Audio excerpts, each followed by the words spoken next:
അടുത്തത് കഥ നടക്കുന്നതിന് ഒരു ദിവസം മുന്നേ എല്ലാവരും മിഷന് റെഡിയായി അവരവരുടെ പൊസിഷനിൽ പോയി പ്രാക്ടീസ് ചെയ്ത് നോക്കും. പ്രാക്ടീസ് കഴിഞ്ഞ് 14 മണിക്കൂറിന് ശേഷം മരിയ ഹില്ല് വരും. എന്നിട്ട് അവിടെ അവർ ഒരാളുമായി മീറ്റ് ചെയ്യുന്നു. ആ സമയത്ത് ഫോബോസ് അവന്റെ പവേഴ്സ് ഉപയോഗിച്ച് എല്ലാവരിലും നൈറ്റ് മേയേഴ്സ് ഉണ്ടാക്കുകയും മരിയയുടെ സെക്യൂരിറ്റിയുടെ മെന്റൽ സ്റ്റെബിലിറ്റിയെ ഡിസ്ട്രാക്ട് ചെയ്യുകയും ചെയ്യുന്നു. ട്രൂയിഡ് അവന്റെ പവേഴ്സ് ഉപയോഗിച്ച് സ്കൈ എന്ന മോൺസ്റ്റേഴ്സിനെ വരുത്തുന്നു. ഇതേ സമയം യോയോയും സ്റ്റോൺവാളും ചേർന്ന് മരിയെ അറ്റാക്ക് ചെയ്യും. എന്നിട്ട് അവരെ ഒരു വെഹിക്കിളിൽ കൊണ്ടുപോകാൻ തുടങ്ങുമ്പോൾ ഷീൽഡിന്റെ ലാർജ് എയർഷിപ്പ് വരികയും അവരെ അറ്റാക്ക് ചെയ്യുകയും ചെയ്യുന്നു.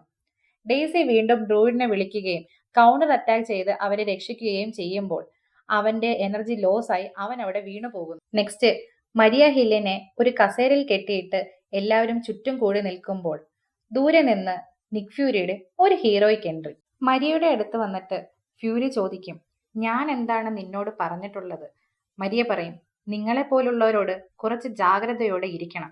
അതുകൂടാതെ അപകടം തോന്നിയാൽ ലൈഫ് മോഡൽ ഡീക്കോയി ഉണ്ടാക്കണമെന്ന്. നീ അത് ചെയ്തോ എന്ന് ചോദിക്കുമ്പോൾ അവൾ യെസ് എന്ന് പറയും. അവളുടെ കഴുത്തിനെ നോക്കുമ്പോൾ ഒരു ബാർകോഡ് കാണുന്നു. അപ്പോഴാണ് ഫ്യൂരിക്ക് മനസ്സിലായത് അത് ഒറിജിനൽ മരിയ ഹിൽ അല്ല എന്നും. 5 മിനിറ്റിനുള്ളിൽ ഇവിടെ ഷീൽഡിന്റെ ഏജൻസ് സറൗണ്ട് ചെയ്യുന്നു. അതുകൊണ്ട് വേഗം ഇവിടെ നിന്ന് പോകാന്ന് എല്ലാരോടും പറയും. നെക്സ്റ്റ് സീൻ പുതിയൊരു ബേസ്. അവിടെ ഹെൽഫയർ നിക്കിനോട് ആർഗ്യൂ ചെയ്യുന്നു. ഫ്യൂരി പറയും, ഇതൊരു പെർഫെക്റ്റ്ലി എക്സിക്യൂട്ടഡ് എക്സസൈസ് ആയിരുന്നു. ഇത് കേട്ട് ഹെൽഫയർ ചോദിക്കും, നിങ്ങളല്ലേ മരിയ ഹിൽ സ്ക്രള്ളാണെന്ന് പറഞ്ഞത്? അപ്പോൾ ഫ്യൂരി പറയും, എന്റെ അറിവിലല്ല. ഞാൻ നിങ്ങളെ പോലെ തന്നെ അവളെയും ട്രെയിൻ ചെയ്യുകയായിരുന്നു. അതായത് ഓൾട്ടർനേറ്റീവ്ലി ഇവർക്ക് ട്രെയിനിങ് കൊടുക്കുമ്പോൾ മരിയയ്ക്കും ട്രെയിനിങ് ഉണ്ടായിരുന്നു.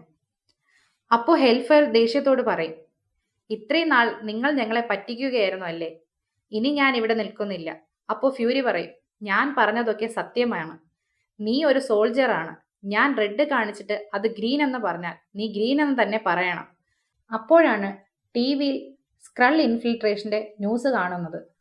അത് കണ്ടിട്ട് അവർ ഫ്യൂരിയോട് ചോദിക്കും, ഇതാണല്ലേ നിങ്ങൾ പറഞ്ഞ ആ അൺഎക്സ്പെക്റ്റഡ് ഇവന്റ്സ്? നിക് ഫ്യൂരി അതേന്ന് പറഞ്ഞിട്ട് പറയും, ഇതിനു വേണ്ടിയാണ് ഇത്രയും കാലം ഞാൻ നിങ്ങൾക്ക് ട്രെയിനിങ് തന്നത്.